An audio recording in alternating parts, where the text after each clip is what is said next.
to increase of verification. No to increase.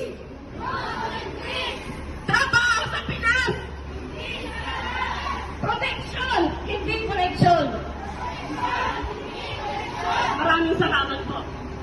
Salamat, Annabel. Ibalik ang perang ninakaw.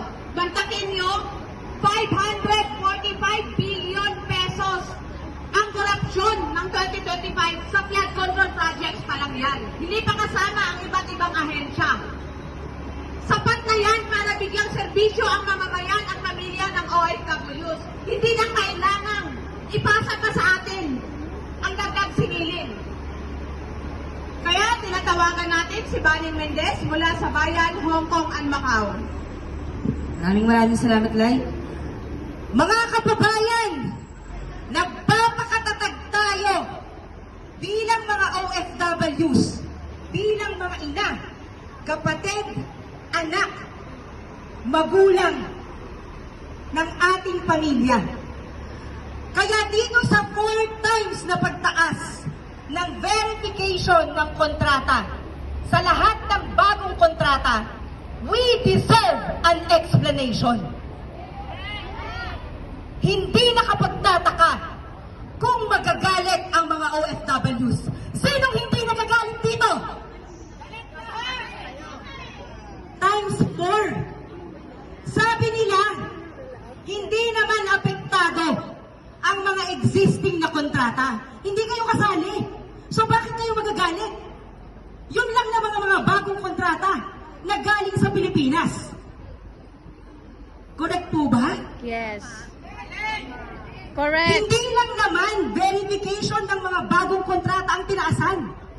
Yung iba pang mga babayarin, yung iba nga doon na nakalista, hindi ko na maintindihan kung para saan ba yun. Ang naintindihan ko lang, pati mga bayad ng seafarers ay magtataas din. At ang isang pinaka-naintindihan ko doon, lahat ng babayarin na nakalista ay gagawing uniformado, gagawing lahat 320 Hong Kong dollars. Nagkwenta tayo dahil marunong din naman tayo sa math.